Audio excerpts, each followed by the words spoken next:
बिस्मिल्लाहिर्रहमानिर्रहीम। अस्सलाम वालेकुम व्यूअर्स, मैं हूं आपका host engineer Mehtab Hussain. Coffee with entrepreneur में आज जो हमारे गेस्ट हैं उनका ताल्लुक फ्रेट एंड फॉरवर्डिंग इंडस्ट्री से है। Managing director focus shipping agencies, senior vice chairman Pakistan businessman association and executive member of Pakistan international freight forwarders association, निशान सलीम शेख साहब। अस्सलाम वालेकुम निशान सलीम शेख साहब। वालेकुम अस्सलाम। निशान साहब, फर्स्ट ऑफ ऑल कि मैं आपका शुक्रगुजार हूँ कि आपने अपना कीमती टाइम दिया हमें, और कॉफ़ी विद एंटरप्रेन्योर जो प्रोग्राम है हमारा, बेसिकली ये प्रोग्राम इस हवाले से कि यंग जनरेशन को कुछ गाइडेंस मिल सके, अवेयरनेस मिल सके, और आपकी इंडस्ट्री से रिलेटेड जो आपका एक्सपीरियंस है, जो तजुर्बा है, वो हम लोगों तक शेयर कर सकें, अपने व्यूवर्स को शेयर कर सकें। तो फर्स्ट ऑफ ऑल पहले आप थोड़ा सा मुझे अपना तारुफ करें, अपना जो आपकी क्वालिफिकेशन के हवाले से, अपनी चीज़ों के हवाले से, ताकि फिर हम कुछ अपने इंटरेस्टिंग क्वेश्चंस जो हमने डिज़ाइन किए हैं इस प्रोग्राम के हवाले से वो हम आपसे पूछें, ताकि आपकी नॉलेज जो है वो हम शेयर कर सकें अपने व्यूअर्स के साथ। बिस्मिल्लाहिर्रहमानिर्रहीम। बेसिकली मेरा नाम ज़िशान सलीम शेख है और मैं सबसे पहले आप लोगों का शुक्रगुजार हूँ जिन्होंने मुझे ये अपॉर्चुनिटी दी कि मैं अपने कुछ जो एक्सपीरियंस है वो आपके साथ शेयर करूँ।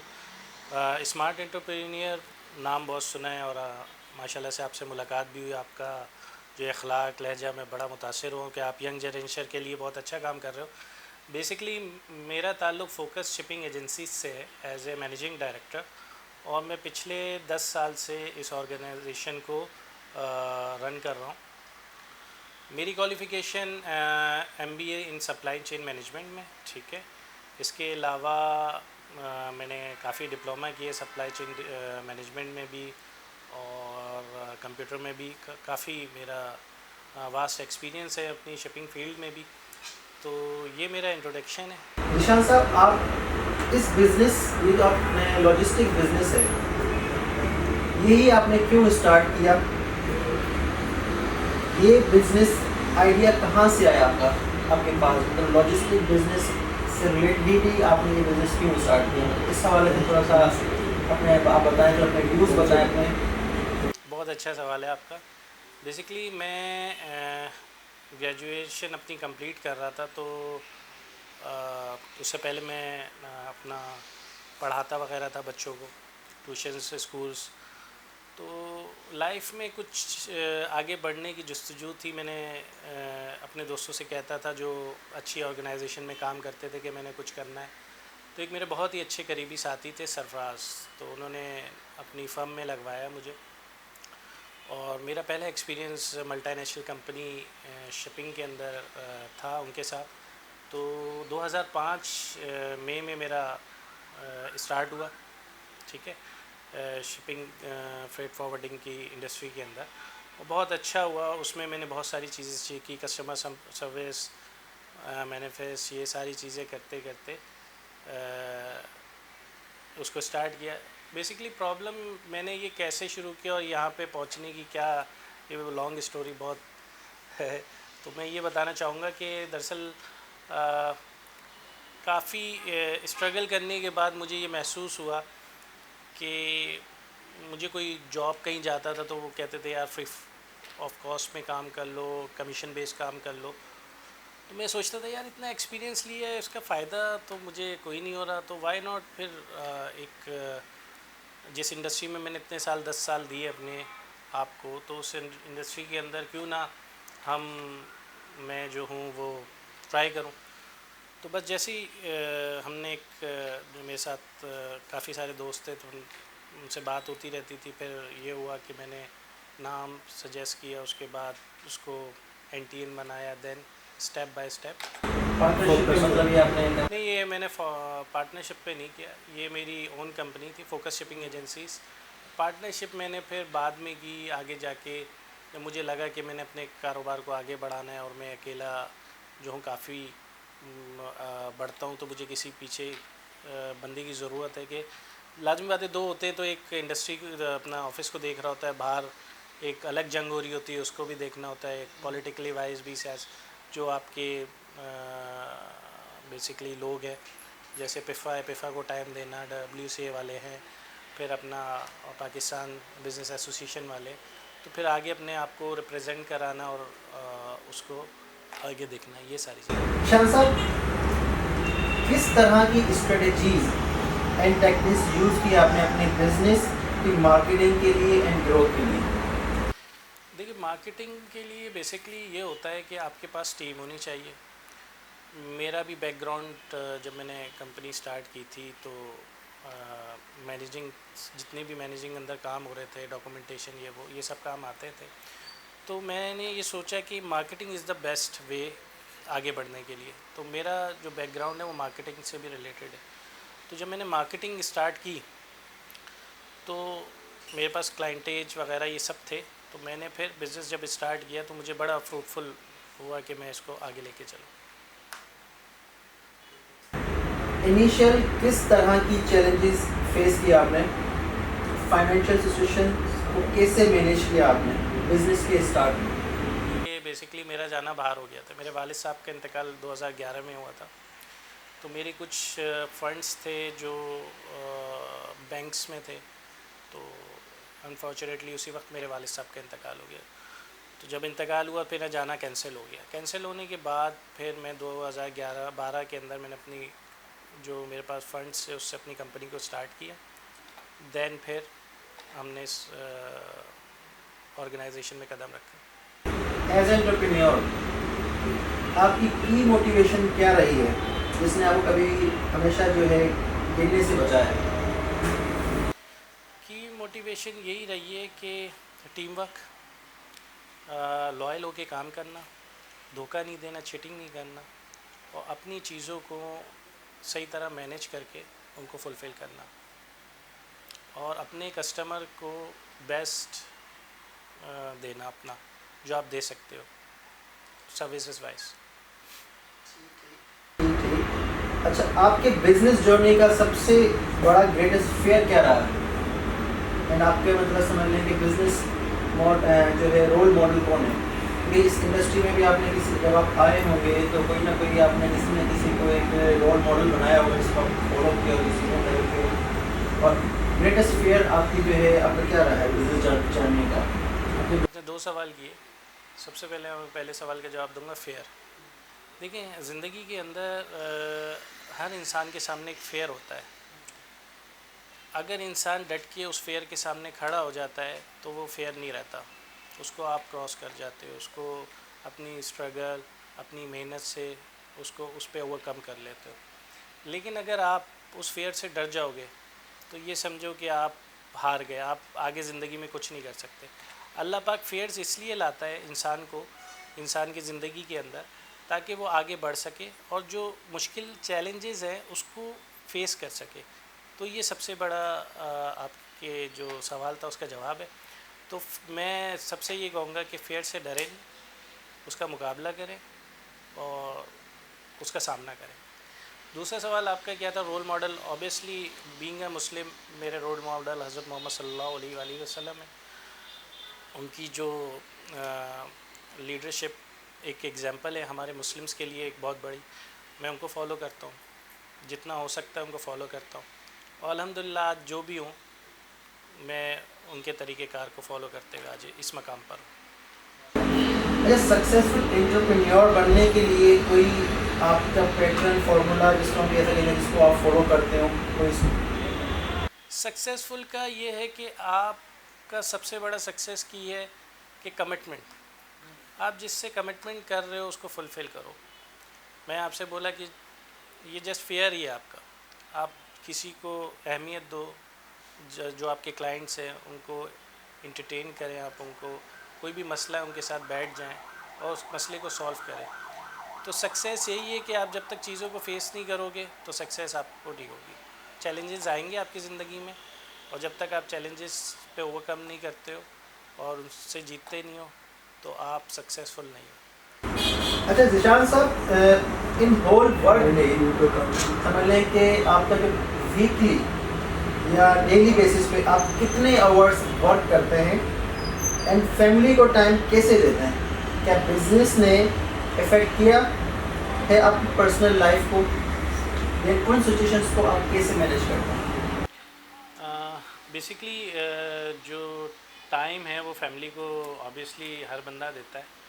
तो जब आप बिज़नेस के अंदर होते हो तो फिर आपको सब जो है वो शेड्यूल्स बनाने होते हैं अपनी फैमिली को टाइम देने के लिए।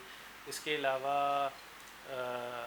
सैटरडे संडे होता है उनको घुमाने का, और बेसिकली मेरी वाइफ जो है वो मैनेज कर लेती हैं, तो इसलिए मुझे इतना कोई वो नहीं लगता कि टफ़ है या कोई, और अल्हम्दुलिल्लाह मेरे कोई बिज़नेस पे फ़र्क नहीं पड़ा।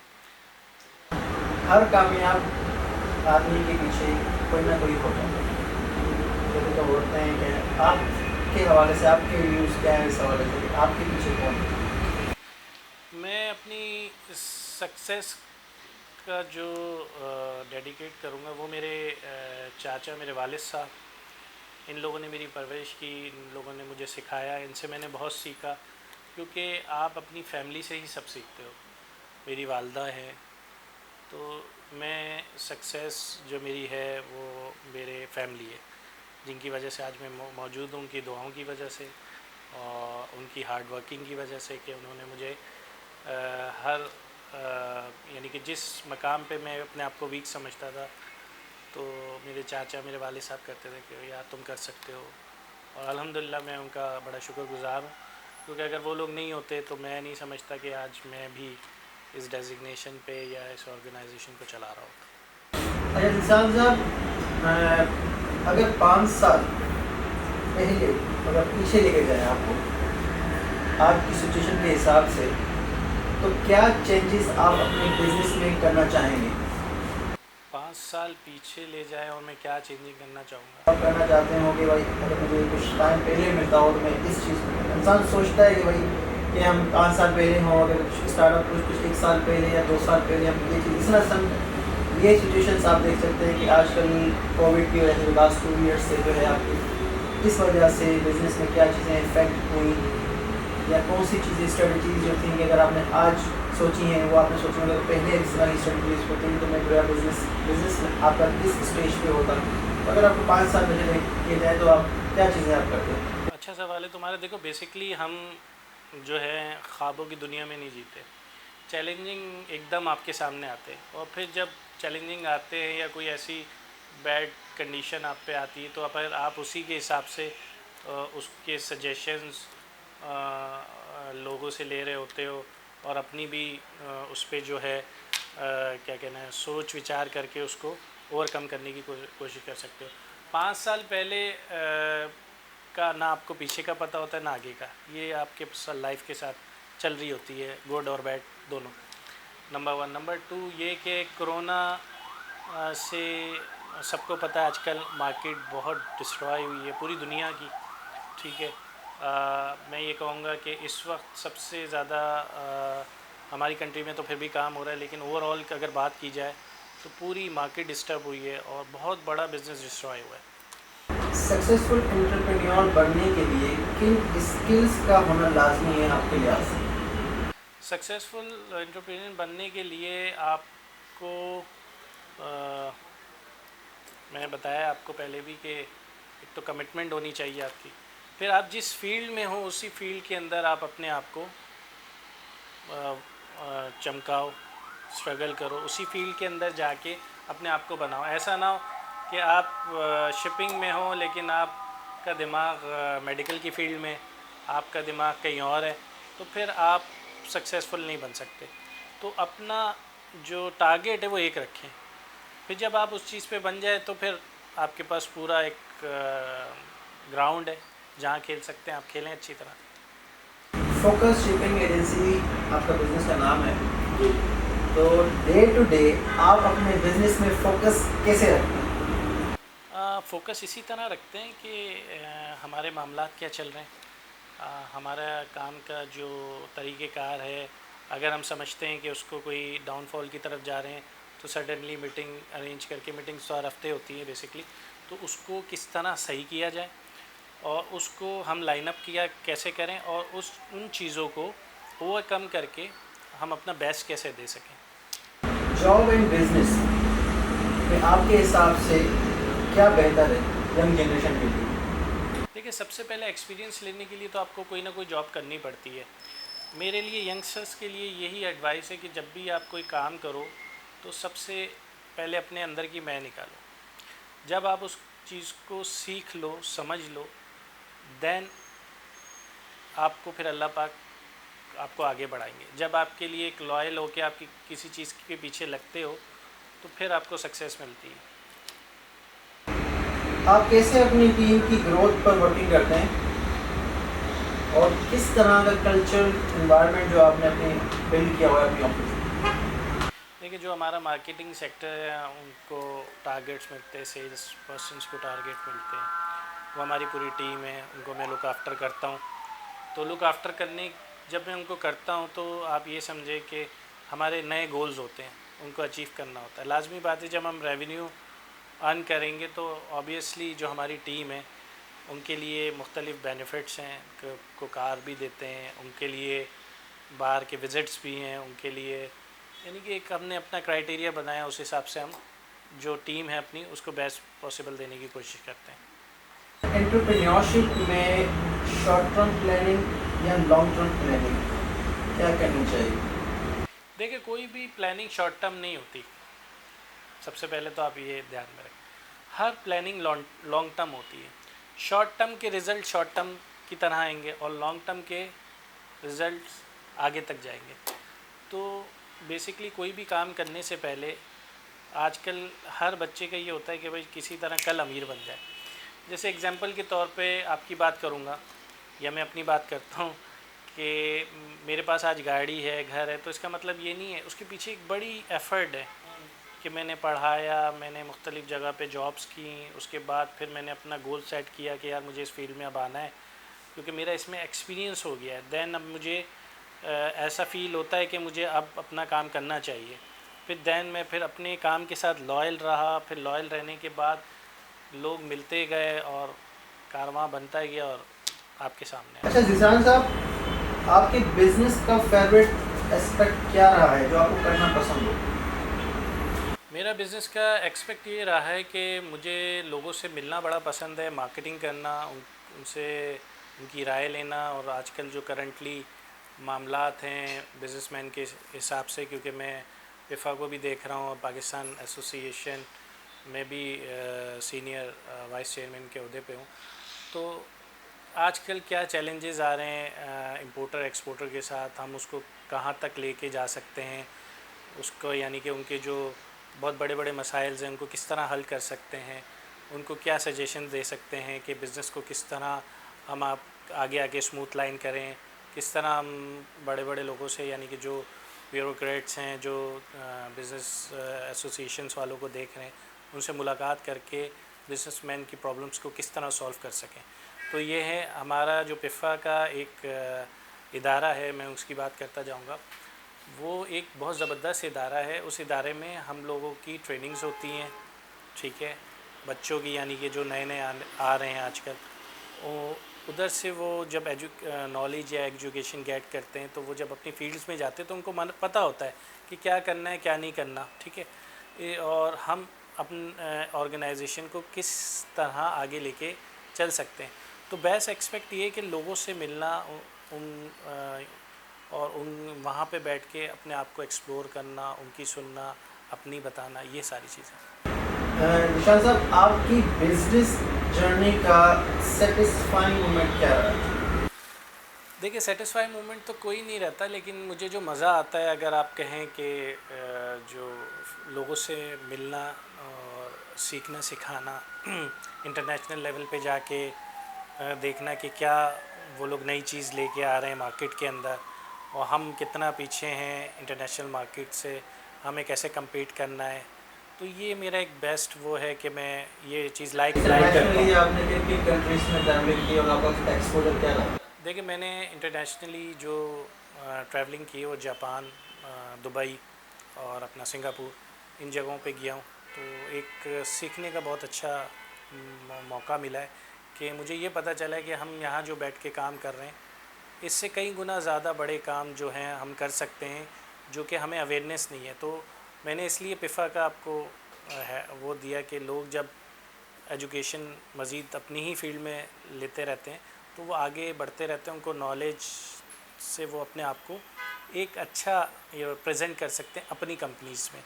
तो ये एक बेसिक है। लास्ट क्वेश्चन आपसे पूछना चाहूँगा यंग जनरेशन के हवाले से कि यंग जनरेशन को आजकल के हिसाब से पैसे को कहाँ इन्वेस्ट करना चाहिए? यंग जनरेशन से मैं पहले यही कहूँगा, पहले आप एक्सपीरियंसेस लें, क्योंकि विदाउट एक्सपीरियंस ले के आप कोई काम करते हो तो वो टोटली रिस्क है। आप पैसा डुबो भी सकते हो, आप पैसे को सही यूटिलाइज़ नहीं कर सकते हो। सबसे पहले तो आपको ये पता चले आपने करना क्या है।